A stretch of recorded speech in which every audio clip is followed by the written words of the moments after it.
150 million years ago, at the end of the Jurassic period, this entire valley behind me was filled with water. It was a large inland sea filling what was known as the Paris Basin, still known today as the Paris Basin. So think, you're a small oyster, a comma-shaped oyster, called Exogyra virgula.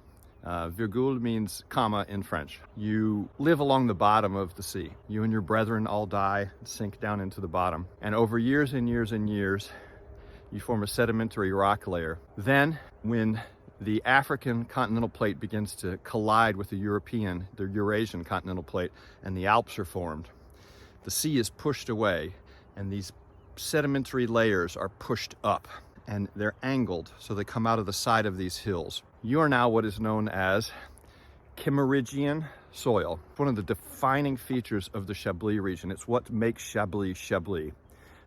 They give Chablis its traditional, classic minerality.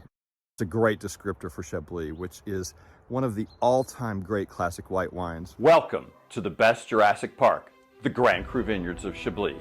One hill, a little more than 200 acres, and 150 million years of history in the making to arrive at one of France's great vineyards. Join me as we travel those years. I'm your host, Richard Carden, and this is Bottles and Battles.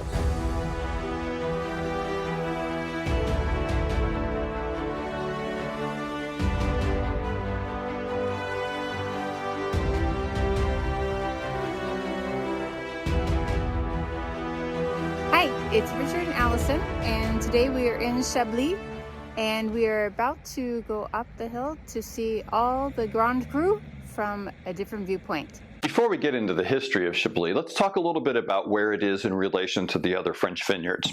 Now, Chablis is in the northeastern region of France. As you can see, it's right in this area. It's actually part of Burgundy. It's the very, very northern end of Burgundy, although it's actually closer to Champagne, which is here, than it is to Burgundy proper. Now, Burgundy, as you may be aware, the famous region of Burgundy is the Côte d'Or, which is the Côte de Nuit and the Côte de Beaune, and then there's also the Côte Chalonnaise and the Mâconnais, and then heading further south into Beaujolais, but Chablis is the very, very northern end of Burgundy. From where it lies within the Paris Basin, it actually shares a lot of common soil characteristics with Sancerre, which is just to the west, which we talked about in another episode. We're going to be talking about three different time periods with respect to Chablis.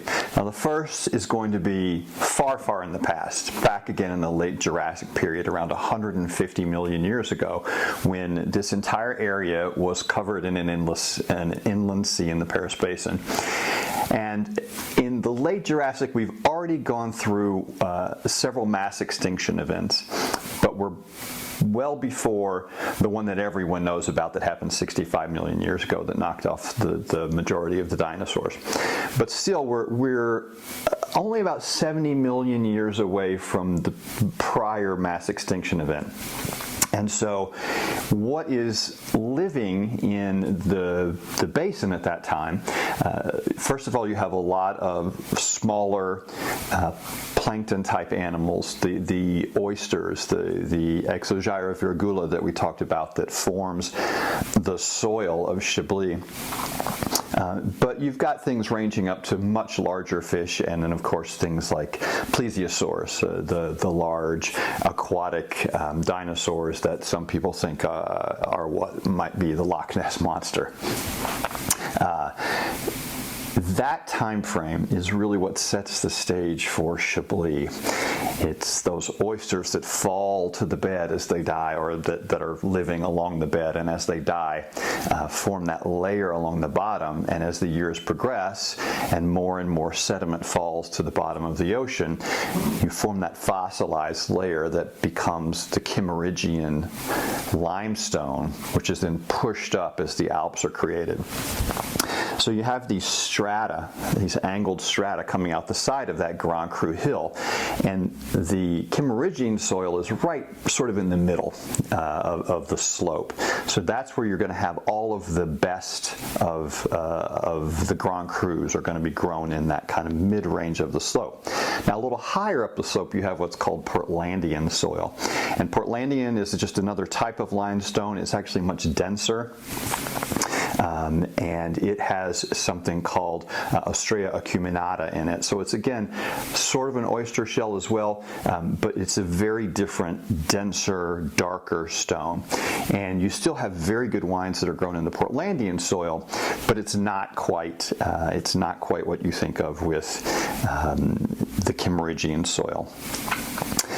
So as we're walking along a ridge along one of the Grand Cru vineyard, you can just see the town of Chablis in the distance. Now, a little bit of the history, a little more recent than 150 million years. There were monks who were fleeing the Vikings. And in order to give them a space where they were protected, they were given the town of Chablis in the 9th century. And they remained there and began what would later become the Great Vineyard of Chablis.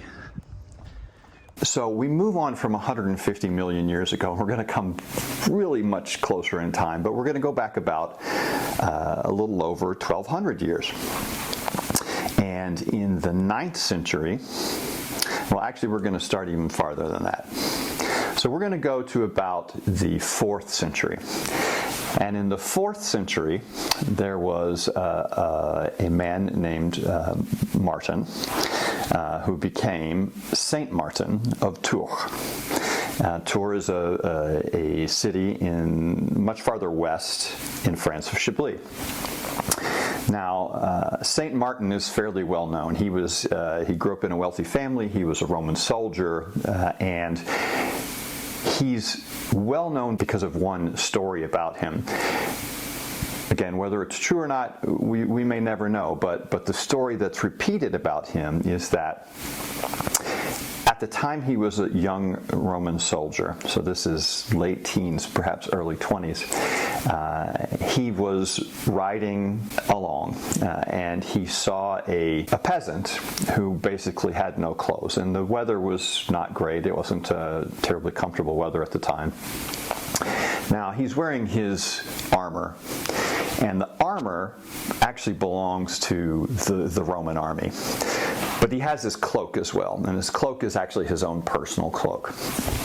So seeing this poor man suffering in the cold, St. Martin, not then a saint at that time, Martin takes his personal cloak and he tears off half of the cloak and he gives it to the homeless person, the peasant. Now, legend has it that later that night he has a dream, and in his dream Jesus comes to him and says, as you gave that cloak to the poor person, you actually gave it to me. And this is all part of what becomes the legend of Saint Martin, who is also then later, when he leaves the army, he decides to join the monastic orders. And it's the Benedictine order who, if we move forward in time again to the 9th century, it's that Benedictine order in Tours that's being chased by the Viking Marauders, who are being forced to flee eastward. And they flee eastward to Chablis, where they are given land in the town of Auxerre, which is about 20 kilometers away from Chablis, and eventually they then move into Chablis, all of this being given to them by the then King of France, Charles the Bald. And they begin to found the wine-growing efforts in that region, and that propagates into Burgundy, where the Benedictines had a massive influence on wine growing and wine production over the centuries. And then at last we move forward to around the 1600s, to actually the 16th century, late 1500s, mid to late 1500s. And here we have the French religious wars. Now, Chablis shares a lot of its rock formations with Sancerre, where we were before. And there's another parallel between Chablis and Sancerre in terms of the history of the French religious wars. But it's a little bit reversed. So for you, those of you who saw the Sancerre episode will know that the Huguenots took refuge in Sancerre, and Sancerre was sieged for the better part of 9 months by the French army, the Catholics, and eventually the Huguenots lost the siege, and the Catholics and the French army took over Sancerre. Well, here things were reversed. In 1568, the Huguenots attacked Chablis, which at that time was a fortified village, had a wall around it, and they actually burned the entire top part of the village, the heights of the village, the faubourg, that was one of the central parts of the village of Chablis. So Chablis has seen its fair share of troubles as well, but the history we're going to focus on for this episode is that history that's so long ago, because that's what is the most important thing here in Chablis. That is what makes this wine so fantastic. Every sip. All of these vines you see here in the Grand Cru vineyards, these are the best of the vineyards of Chablis, all on this hill. There's 7 vineyards located on this hill. From Les Clos, which is considered to be the best of the best, to Grenouille, to Preuze, Valmeur, Vaudessire, Bougros, and Blanchot. All of this is Chardonnay, 100% Chardonnay, as far as you can see. 270 acres of it here, although it looks from the top quite vast. When you're at the bottom of the hill, it doesn't look like much at all, but there's 270 acres of Chardonnay that's used to make Chablis. Now there's another geographical feature in Chablis that's very important for both the production of the grapes and for the qualities of the resulting wine, and that's the river Serein, S-E-R-E-I-N, which flows between the city itself and the Grand Cru Hill. Now the river can provide a lot of moderating climate influences, as well as providing fog that can cool the slopes during times of hotter weather. So the river itself is very important, in addition to just being an absolutely beautiful addition to the town. So when you visit Chablis, make sure that you take a walk down the river. Take a look at the Grand Cru vineyard from both sides of the river. It's a great experience. Since we visited Chablis, we're actually going to take our scratch off and we're going to note it. Now that we've had our tour of Chablis, we're going to actually try some. In Chablis, there's 4 different levels, starting with Petit Chablis. Then the next level is Chablis, just the word Chablis. Then there's Chablis Premier Cru, and there's Chablis Grand Cru. Chablis is a good starting point if you want to get value for your money. Now the Premier Cru and the Grand Cru are absolutely wonderful wines, but they're going to cost you quite a bit more. So we were trying to get you something that was in a more normal price point. The one we're going to try today ran about 25 euros, which again, compared to the wines we've got down here, is a little on the pricey side, but when you're looking at Chablis, that's going to be a good starting point. If you go to Petit Chablis, you're looking at wines that are in much less desirable, they're grown in much less desirable locations, or they're grown in soil that isn't as rich in the Kimmeridgian soil that is the hallmark of good Chablis. That's what gives it its minerality. This is from Domaine La Roche, and it is called Saint Martin. And we chose this one as a tribute to Saint Martin of Tours, who is the leader of the monastery that basically founded the wine growing in Chablis after they were fleeing Tours as the Vikings were invading the area, and they fled eastward, finally reaching Chablis where the king gave them some land. They started what became a very large wine growing tradition that not only helped grow Chablis but much of Burgundy as well. So we're going to have a little bit of the Saint Martin Chablis.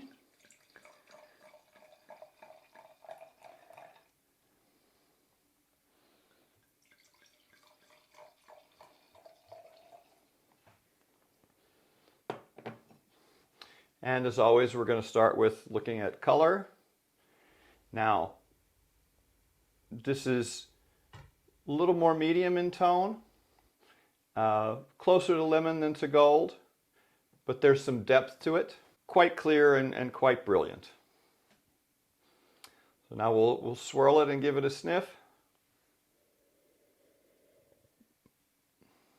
And one of the first things that comes to me is that minerality. It just pops straight out at you. The fruit is much less present in this one. This is a hint of citrus, a hint of maybe some green apple. What are you getting, Allison? I get a softer smell than like green apple. I get the minerality but I'm getting a softer fruit smell, but I can't place it. So perhaps it's something that's more floral, something more a richer fruit, maybe like a pear. Yeah, maybe something like that. Well, let's see if tasting it helps fill that out. That So minerality really comes through, doesn't it? it does. It does. You get at the end. It's and it's a classic description, and a lot of people think it's weird, but there's a little bit of the hint of licking stones. So if you think of like a slate that you use for maybe a cheese board, you know you have an idea of kind of the what that might taste like if you licked it. I don't know why we all seem to have this knowledge, but we all seem to know what that's going to taste like, and that's what it tastes like. It's licking slate a little bit. But in a good way. Yeah, Licking rocks in a good way. exactly, and that's why people think it's weird. Licking rocks is not something we'll run out and do a lot, but it's both a flavor and almost a textural element.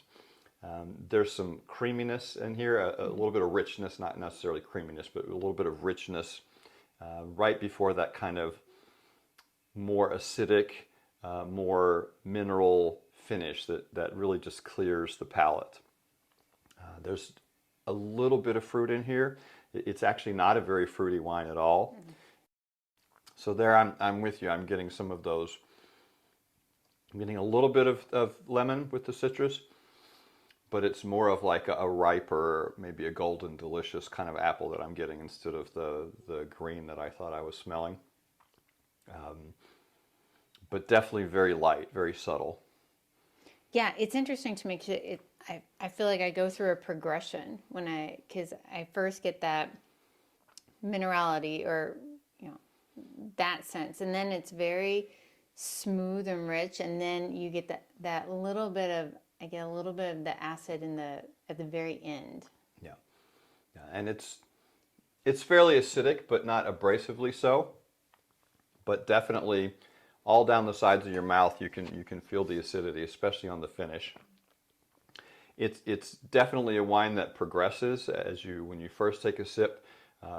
You're not getting the minerality as much. It's more of the texture of the wine that you're getting, and then it kind of fills your mouth, and then as you finish, as you swallow, you're getting the minerality coming out of it. Now, I mentioned there's two levels above this, but the Premier Cru and the Grand Cru, and what you tend to get is a much more complex set of flavors and aromas out of those types of wines, but they are far more expensive. And so Premier Cru, you can be paying 60 to 80, maybe even more euros per bottle. The Grand Cru, you're easily over 100 euros per bottle, but they're absolutely fantastic wines. Now, one thing we're going to do, I'm going to do a whole episode on minerality, because the notion of minerality is one that has created a lot of controversy. It is something where scientists, for the most part, are saying that you can't actually define a component of wine that corresponds to minerality, unlike a lot of the other flavors. So for instance, there are very specific chemicals that give Cabernet Sauvignon the taste of green bell peppers. There are very specific chemicals that give flavors of black fruits versus those chemicals that give flavors of red fruits. There are specific chemicals that give florality. But they say there's not one you can identify that is minerality. And so you have the scientists on the one hand and the wine growers who for centuries have said, my wine is the way it is because it is in this land with this stone and it represents this area, the terroir. It's why terroir is also a bit of a controversial term, but it is a beautiful notion once you really can internalize it. It is the soul of a wine, it is the terroir, it is what makes the wine special. And Chablis is one of the great representations of terroir defining the wine, because without that great Cameroonian soil full of those little oyster shell fossils from the Paris Basin, it was this great inland sea, you would not have Chablis being what it is. Now, recently, when we were at Domaine La Roche, we did a tour here, and it's a nice little tour. It's something I recommend you go to. They have a great history of Saint Martin, which they do in an old press room where they have a 13th century wine press that is still, they still activate it for demonstration purposes. They don't use it to actually make wine, but they do still activate it. It's enormous. It fills an entire barn. But they also have a newsletter. And in the newsletter, there's now a story where there's some thought that there actually may be a chemical that helps provide minerality. So this is La Gazette from Domaine La Roche. This was the episode from September 2022, which was available when we were visiting, although we visited in February 2023. And first of all, there's a whole discussion about the debate over minerality. Is it real or isn't it? But then they have a section down at the bottom where they discuss the possibility that there's the chemical benzene methanethiol, which might be responsible for that kind of minerality, the taste of rocks. And you'll see they've got the little chemical formula here, a benzene ring, and a little thiol sticking off of it. So for those of you who know chemistry, who are interested in the science of wine, something to follow, because whether or not you believe in minerality, you can't deny the presence in wines like Chablis, and it's why we all love Chablis, real Chablis. Now, back in the day, in the States, there was a heyday of Chablis where Chablis wasn't actually Chablis. It was something they called it. They made it from all kind of different white grapes because it was popular. And this is all part of the issues that we had in the United States, where winemakers would use words that are now protected here in Europe for designations of origin. And as Allison and I are both intellectual property attorneys, she still is, I used to be, that notion of geographic designation and protection, that's something that we've looked at all our lives. But real Chablis, it's the only one you'll find now. You can't find that old US style Chablis. Real Chablis is a joy. It is one of my favorite wines, period. And what are your thoughts on this one, Allison? I have to admit, when we first went to Chablis, the name Chablis always conjured up images of like something my grandparents drank, right? I just thought of it as like an old school wine. And I also am not a huge fan of Chardonnay, I didn't think. And so the first time I tried Chablis, I was amazed, because not only was it not my grandparents' wine of, old movies, but it also is not what I thought Chardonnay tasted like, because Chardonnay had, to me, become just a vesicle to taste like oak or butter in the States, and I kind of didn't appreciate what Chardonnay could truly taste like. Right, and it's one of the classic points where you find people who don't know a lot about wine, because they'll say things like, I love Chablis, but I hate Chardonnay, or vice versa, not realizing all along that Chablis is not a grape. Chablis is the region. It's the appellation where this wine is produced. The grape is Chardonnay. It's 100% Chardonnay in Chablis, and it is unexpected for many Americans because you don't have that kind of lushness, richness that you associate with Chardonnay, and you definitely don't have the butteriness or the oakiness, the vanilla. Even though a lot of winemakers will actually age the Chablis in oak, you do see some trending away from that.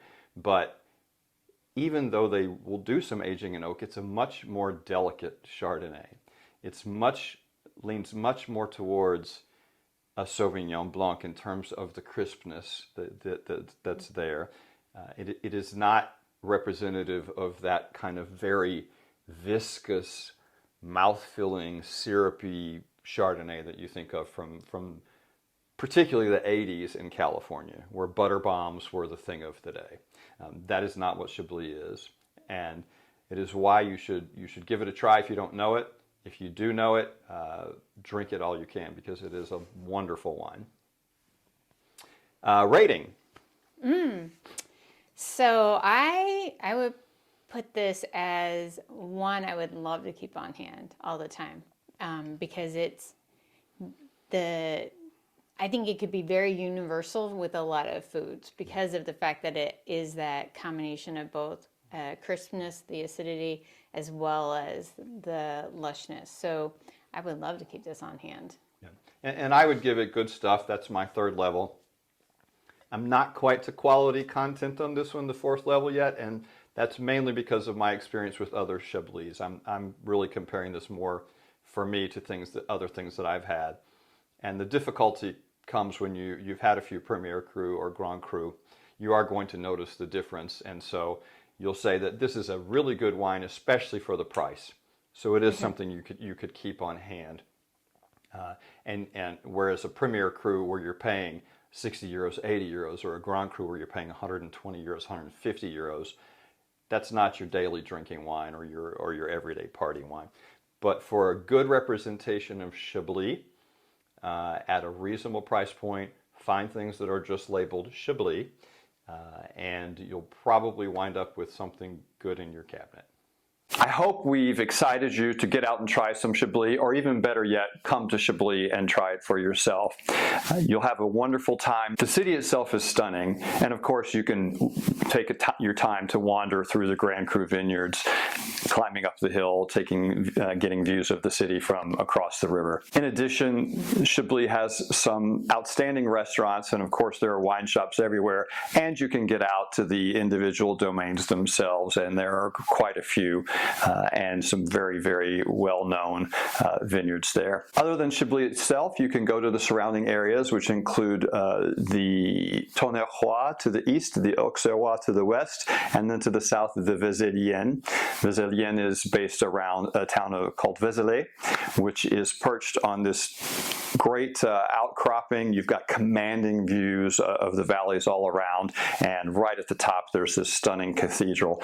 So that's well worth a visit as well. But what I want you to do when you drink your Chablis, I want you to think back to the history we've gone through, because that really should inform your drinking of the wine. Chablis classically has been paired with oysters when you do food and wine pairings, and so it's a great opportunity for you to think about all those little oysters in the Paris Basin forming the layer that became Kimmeridgian soil. That soil that's so important for bringing out the minerality of the Chardonnay grape in Chablis. And while you're drinking your Chablis, think about Saint Martin of Tours.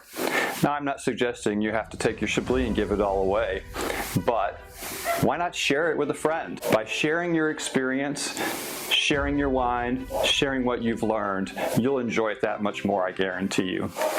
So we hope you'll join us for some future episodes. We hope you've enjoyed this one. Please do click the like button and subscribe so that we know to keep making this kind of content. We'll see you soon, and in the meantime, happy drinking and have a glass for me.